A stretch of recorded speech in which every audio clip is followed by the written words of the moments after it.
Hello, my foodie friends. It's Anna Olson here, and I'm so excited. Our El Gourmet viewers from Peru voted on a recipe for me to make. And guess what I get to make? Picarones. I love street food, and this popular street sweet, well, I can't wait to make it, and I'm apologizing already. My technique will be terrible, but we're going to have fun. These sweet potato donuts have ground aniseed in them, and they're deep fried and then drizzled with this beautifully spiced syrup. So let's start by making the syrup. I've already got my water in my pan, so now I can add the sugar. And I'm happy to say I was able to find panela, and in it goes into the pot. I love that this sort of spice and orange flavor is built into the syrup. And so I'm adding a sliced orange, so that way you get the juice from the inside of the orange, but also that good aromatic flavor from the zest. And of course, I have to add a cinnamon stick. Maybe I'm stretching things a bit, but I'm adding 2 whole star anise and 4 whole cloves. I just really like the idea of building on the flavor. So while that simmers, we can make the dough. It isn't a dough like a bread dough. It's actually quite loose, so that's why I almost think of it more as a batter. I've already got my flour measured into the bowl, and now I'll add my other dry ingredients, including yeast, then a little bit of sugar, not too much. In goes a little bit of salt, and for me, this is such a key. 3/4 teaspoon of ground aniseed. It's got such a delicate licorice taste, and to me, it adds so much in terms of the flavor of the picarones. And I'll give this a quick stir to combine everything. And the wet ingredients are very, very simple. I've got sweet potato puree. I understand that picarones can be made using sweet potato or butternut squash or even pumpkin puree. You've taken a Spanish dessert, the buñuelos, and adapted it using your local ingredients to make picarones. To me, that makes it so special. And I'll add my club soda. I like the bubbles from the club soda. I find in recipes like this, it really aerates and lightens the texture of the batter, and you get a crispier outside to your donuts, fritters, or in this case, picarones. So that goes in all at once, and I give this a good stir. And this is the last chance for me to mash up the sweet potato in case I have a few lumps.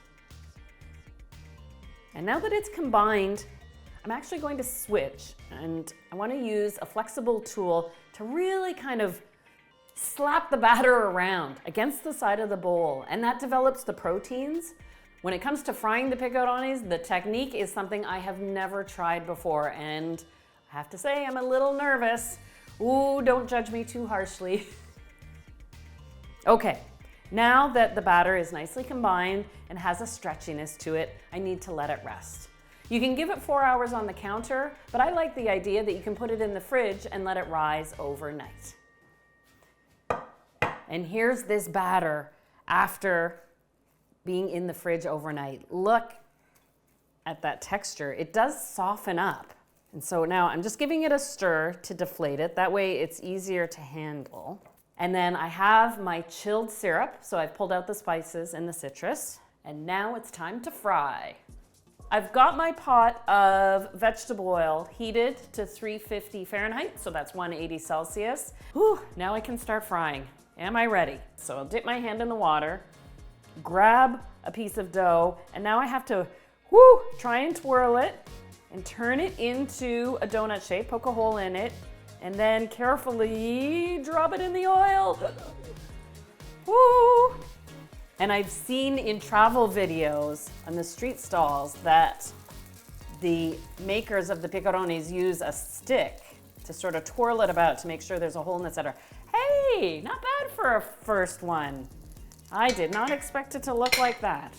Okay, but can I do it again? And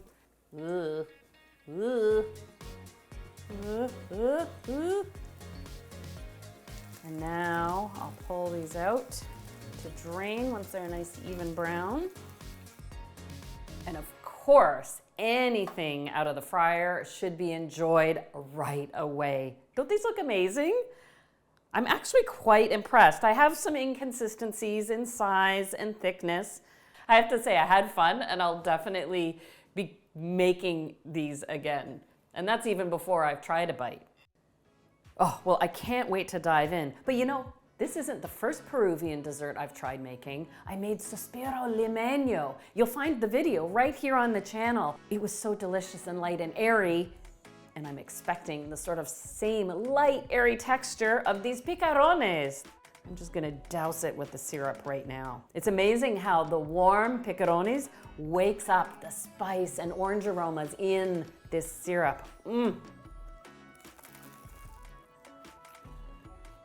Did you hear that crunch? Oh, Peru, I have to come see you. And you'll know where to find me. I'll be at a street stall buying order after order after order. Peru, thank you so much for choosing these as a dessert for me to make. Gracias.